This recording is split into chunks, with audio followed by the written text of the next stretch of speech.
Documento 192. Aparições na Galiléia.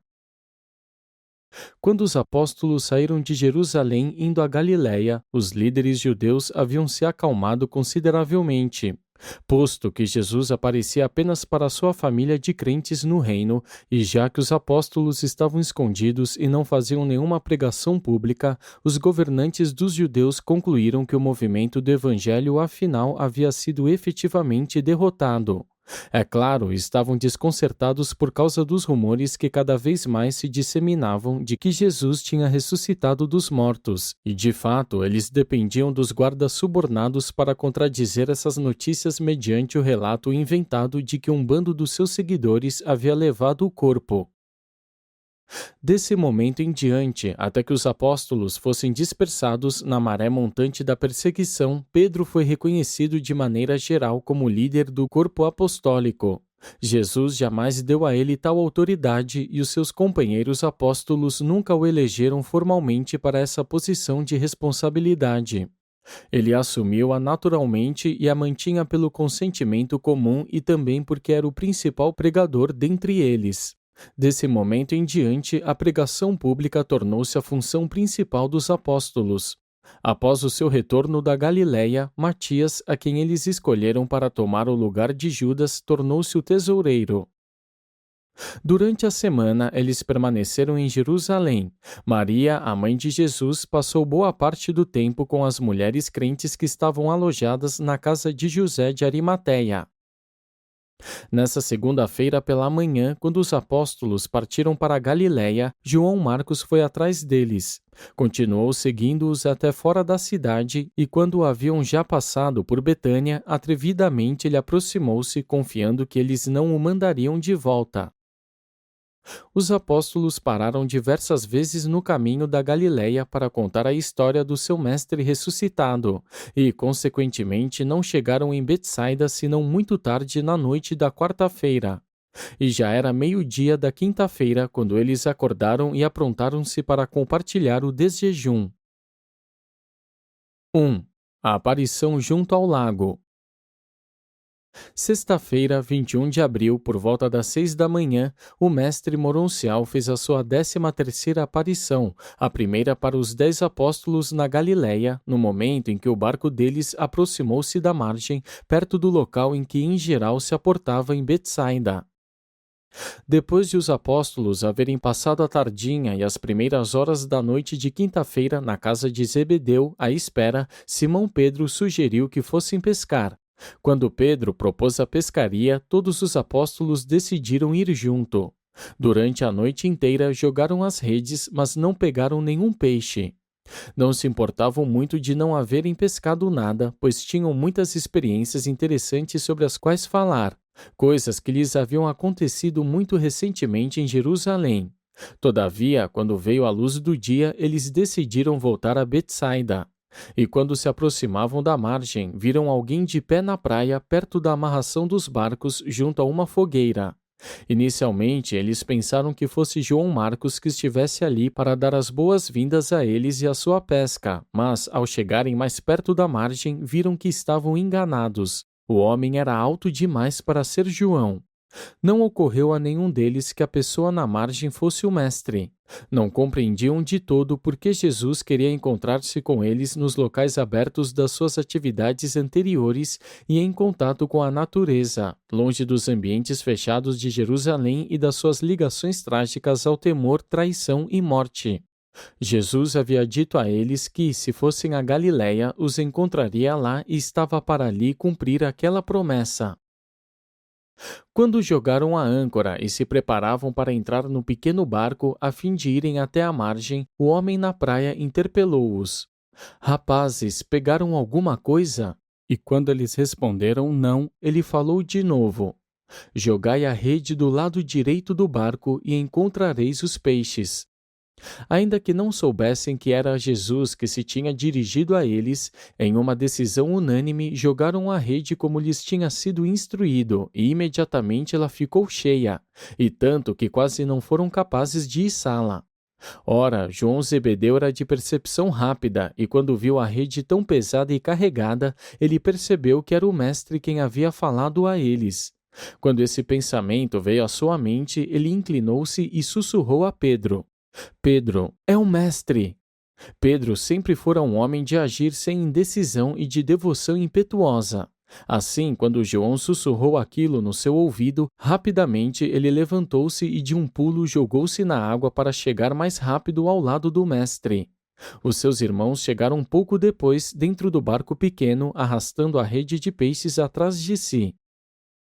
Nessa altura, João Marcos já estava de pé e, vendo os apóstolos acercando-se da margem com a rede carregada, correu até a praia para saudá-los. E quando viu 11 homens em vez de 10, supôs que aquele a quem não reconhecia seria o Jesus ressuscitado, e diante dos 10 que permaneciam atônitos e em silêncio, o jovem correu até junto ao mestre e, ajoelhando-se aos seus pés, disse: Meu Senhor e meu mestre! E então Jesus falou não como o havia feito em Jerusalém, quando o saudou, dizendo: A paz esteja convosco. Mas, com um tom familiar, ele dirigiu-se a João Marcos: Bem, João, estou contente de ver-te novamente nesta alegre Galiléia, onde podemos reunir-nos com tranquilidade. Fica conosco, João, e toma a tua refeição matinal. Enquanto Jesus falava ao jovem, os 10 apóstolos estavam tão surpresos e atônitos que se esqueceram de puxar a rede de peixes para a praia. E então Jesus disse: Trazei o vosso peixe e preparai uns poucos para comermos. Já temos a fogueira e muito pão. No momento em que João Marcos homenageava o mestre, Pedro por um momento chocou-se com a visão dos carvões de fogo reluzentes ali na praia. A cena relembrava tão vividamente o fogo da meia-noite no pátio de Anás, onde ele havia negado ao mestre, que ele sacudiu-se e, ajoelhando-se aos pés do mestre, exclamou: Meu Senhor e meu mestre! Então Pedro juntou-se aos camaradas que traziam a rede.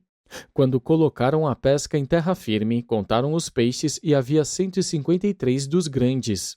E então novamente foi cometido o erro de chamar a esse acontecimento de uma outra pescaria milagrosa.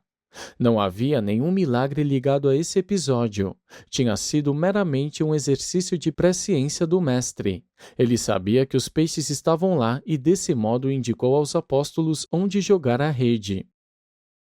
Jesus dirigiu-se a eles dizendo: Vinde agora, todos vós, para comer. Até mesmo os gêmeos devem sentar-se enquanto eu converso convosco. João Marcos preparará o peixe. João Marcos trouxe 7 peixes de bom tamanho, os quais o mestre colocou no fogo e, quando ficaram cozidos, o rapaz serviu-os a cada um dos 10. Então Jesus partiu o pão e passou-o a João, que por sua vez o serviu aos apóstolos famintos. Quando todos eles estavam servidos, Jesus chamou João Marcos para sentar-se enquanto ele próprio servia o peixe e o pão ao rapaz. E, enquanto comiam, Jesus conversou com eles e rememorou as suas muitas experiências na Galiléia e nesse mesmo lago. Essa foi a terceira vez que Jesus manifestou seus apóstolos como um grupo, inicialmente quando Jesus dirigiu-se a eles perguntando se haviam pescado algum peixe, eles nem suspeitavam de quem fosse, porque era um fato comum a esses pescadores no mar da Galiléia, ao aproximarem-se da margem, ouvir uma pergunta assim, feita pelos mercadores de peixe de Tariquéia, que normalmente estavam ali para comprar o pescado fresco destinado aos estabelecimentos de secagem do peixe.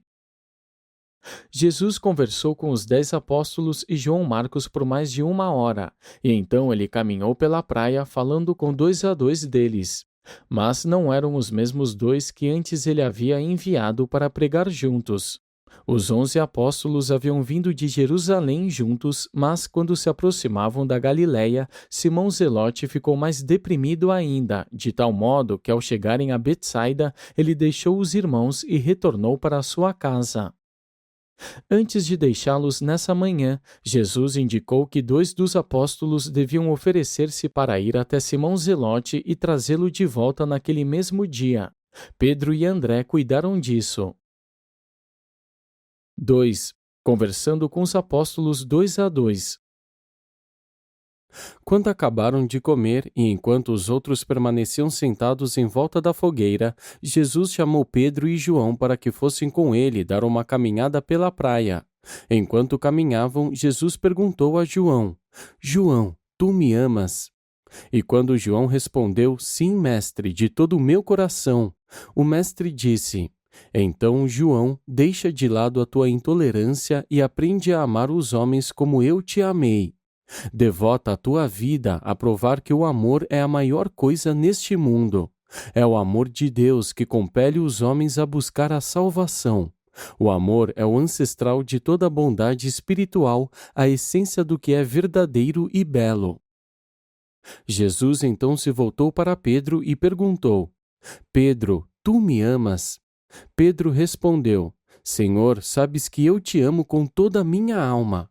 Então Jesus disse: Se me amas, Pedro, alimenta as minhas ovelhas. Não negligencies a ministração aos fracos, aos pobres e aos jovens.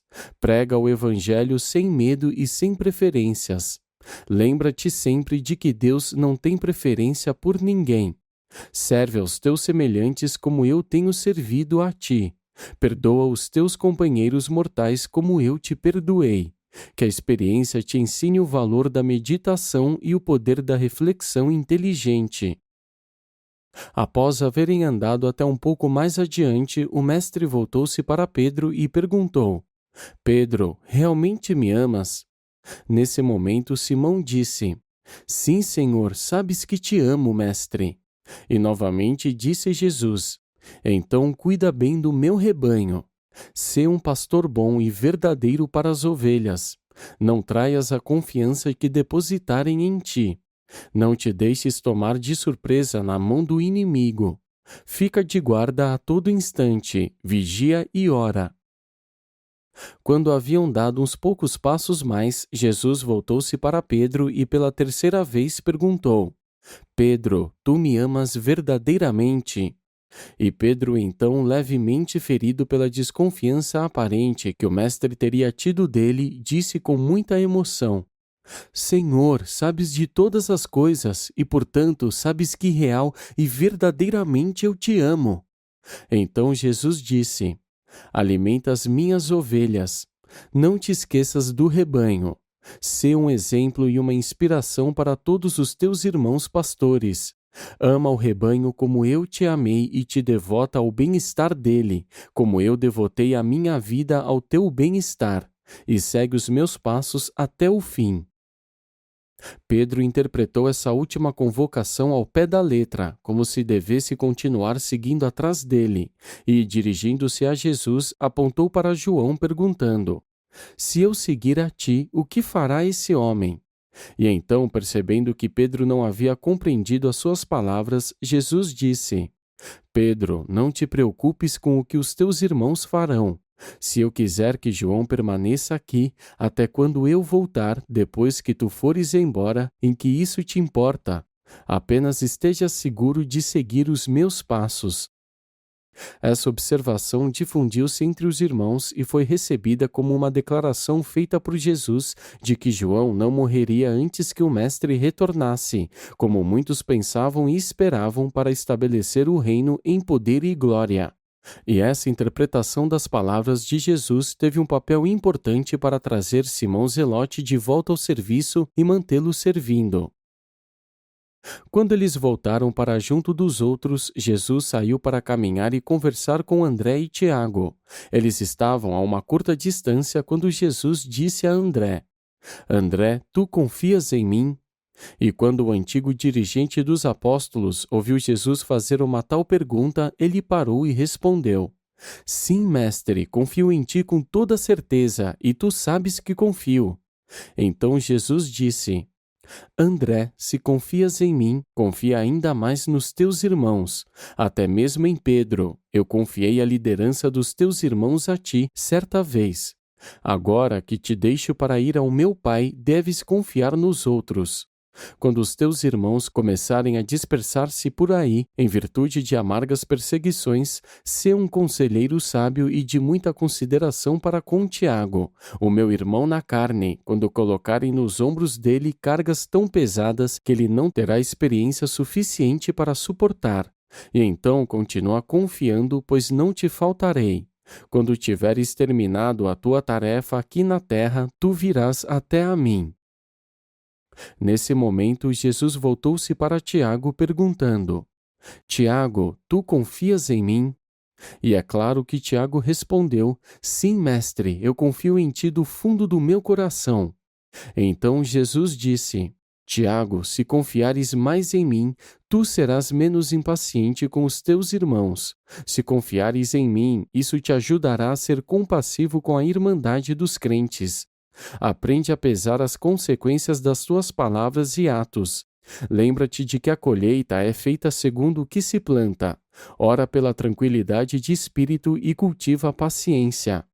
Essas graças com a fé viva sustentar-te-ão quando vier a hora de beber da taça do sacrifício. Mas nunca te desanimes. Quando terminares aqui na terra, também tu virás ter comigo. Em seguida, Jesus conversou com Tomé e Natanael. A Tomé ele disse: Tomé, tu serves a mim? Tomé respondeu: Sim, Senhor, sirvo a ti agora e para sempre. Então Jesus disse: Se quiseres servir a mim, serve aos meus irmãos na carne como eu servi a ti. E não te canses desse bem servir, mas persevera como quem foi ordenado por Deus para esse serviço de amor. Quando tiveres acabado o teu serviço comigo na terra, servirás a mim na glória. Tomé, tu deves parar de duvidar. Tu deves crescer na fé e no conhecimento da verdade. Acredita em Deus como uma criança e para de agir tão infantilmente. Tem coragem, sê forte na fé e poderoso no reino de Deus. Nisso, dirigindo-se a Natanael, o mestre indagou: Natanael, é a mim que serves? E o apóstolo respondeu: Sim, mestre, e com toda a minha afeição. Então disse Jesus: Se serves, pois, a mim com todo o coração, assegura-te de te consagrares ao bem-estar dos meus irmãos na terra com uma afeição incansável. Põe amizade no teu conselho e amor na tua filosofia. Serve ao teu semelhante como eu servi a ti. Sê fiel aos homens como eu vigiei por ti. Sê menos crítico, espera menos de alguns homens e assim diminuirás a extensão da tua decepção. E quando o trabalho cá embaixo terminar, irás servir a mim no alto. Depois disso, o mestre conversou com Mateus e Filipe. A Filipe ele disse: Filipe, tu obedeces a mim? Filipe respondeu: Sim, Senhor, obedecerei a ti ainda que me custe a vida.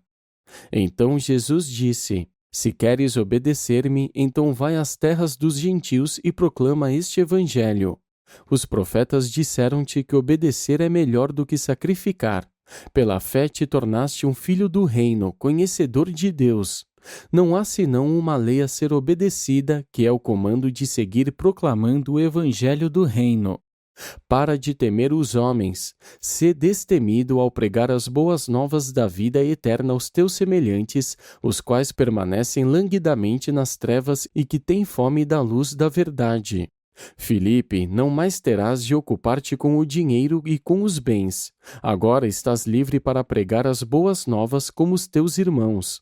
E irei antes de ti e estarei contigo até o fim. Já falando a Mateus, o mestre perguntou: Mateus, está no teu coração obedecer a mim? Mateus respondeu: Sim, Senhor, estou plenamente dedicado a fazer a tua vontade. Então disse o mestre: Mateus, se quiseres obedecer-me, vai ensinar a todos os povos este evangelho do reino. Não mais proporcionarás aos teus irmãos as coisas materiais da vida. De agora em diante, tu também irás proclamar as boas novas da salvação espiritual. Doravante não tenhas em vista senão obedecer à missão de pregar este evangelho do reino do Pai. Como eu fiz a vontade do Pai na terra, do mesmo modo irás cumprir a missão divina. Lembra-te, tanto o judeu quanto o gentil são irmãos teus. Não temas a nenhum homem quando estiveres proclamando as verdades salvadoras do Evangelho do Reino do Céu. E para onde eu for, irás também em breve. E então Jesus caminhou e conversou com os gêmeos Alfeus, Tiago e Judas, e, falando a ambos, perguntou: Tiago e Judas, vós acreditais em mim? E ambos responderam: Sim, mestre, nós acreditamos. Em seguida disse: Vou deixar-vos em breve. Vedes que já vos deixei na carne. Permanecerei apenas um curto tempo nesta forma antes de ir para o meu Pai. Vós acreditais em mim, sois meus apóstolos e sempre o sereis. Continuai acreditando e lembrando da vossa ligação comigo quando eu não estiver mais aqui, e quando por acaso voltardes ao trabalho que fazieis antes de virdes viver comigo, não permitais nunca que uma mudança das vossas tarefas exteriores influencie a vossa lealdade. Tende fé em Deus até o fim dos vossos dias na terra. Nunca esqueçais de que, sendo filhos de Deus pela fé, todo o trabalho honesto do reino é sagrado. Nada que um filho de Deus faça pode ser comum. Trabalhai, portanto, de agora em diante para Deus. E, quando terminardes esse trabalho, eu tenho outros mundos melhores, onde, do mesmo modo, trabalhareis para mim. E em todos esses trabalhos, neste mundo e noutros mundos, eu trabalharei convosco e o meu Espírito residirá em vós. Eram quase 10 horas quando Jesus voltou da sua conversa com os gêmeos Alfeus e, ao deixar os apóstolos, ainda disse: Adeus, até que os encontre todos no monte da vossa ordenação amanhã ao meio-dia. Depois de assim falar, ele desapareceu da vista deles. 3. No Monte da Ordenação. Ao meio-dia do sábado, 22 de abril, os 11 apóstolos reuniram-se como indicado no monte perto de Cafarnaum e Jesus apareceu entre eles. Essa reunião ocorreu no mesmo monte em que o Mestre os havia designado como seus apóstolos e como embaixadores do reino do Pai na terra. E essa foi a 14ª manifestação moroncial do Mestre. Naquela ocasião, os 11 apóstolos ajoelharam-se em um círculo em volta do Mestre e ouviram-no repetir as missões deles, viram-no reproduzir a cena da ordenação e do mesmo modo como eles foram selecionados para o trabalho especial do reino. E para eles tudo isso foi como uma memória da sua primeira consagração ao serviço do Pai, exceto pela oração do Mestre. Quando o Mestre, o Jesus moroncial, orou nesse momento, foi em um tom de majestade e com palavras tais de poder que os apóstolos nunca tinham antes ouvido.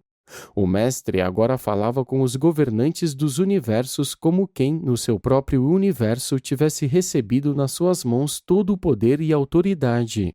E esses 11 homens nunca esqueceram a experiência de reconsagração moroncial à promessa anterior como embaixadores. O Mestre passou apenas 1 hora nesse monte com os seus embaixadores e, depois de fazer uma despedida afetuosa a todos, desapareceu das suas vistas. E ninguém durante toda uma semana viu Jesus. Os apóstolos realmente não tinham a menor ideia do que fazer, não sabendo se o Mestre tinha ido para o Pai. Nesse estado de incerteza, permaneceram em Betsaida. Tinham medo de ir pescar e de que então ele viesse falar com eles e que deixassem de vê-lo. Durante toda essa semana, Jesus esteve ocupado com as criaturas moronciais na terra e com os assuntos da transição moroncial que ele experienciava neste mundo. 4. A reunião à beira do lago. A notícia das aparições de Jesus espalhava-se pela Galiléia e a cada dia um número maior de crentes chegava à casa de Zebedeu para perguntar sobre a ressurreição do Mestre e para saber a verdade sobre essas tão comentadas aparições. Pedro, no início da semana, comunicou que uma reunião pública aconteceria junto ao lago no próximo sábado, às 3 da tarde.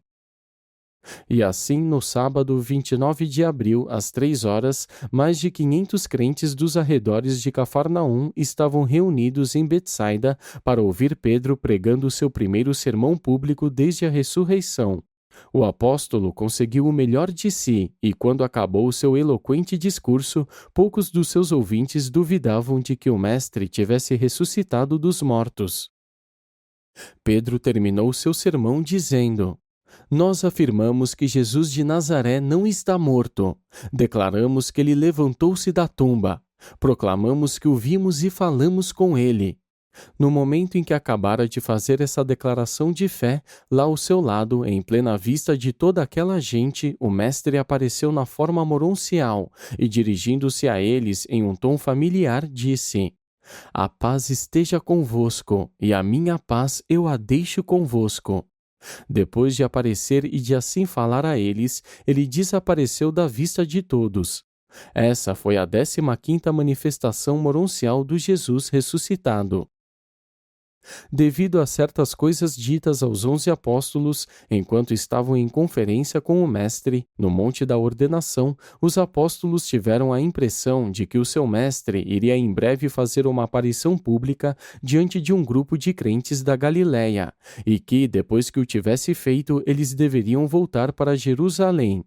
Em consequência disso, logo cedo no dia seguinte, domingo, 30 de abril, os 11 deixaram Betsaida indo para Jerusalém.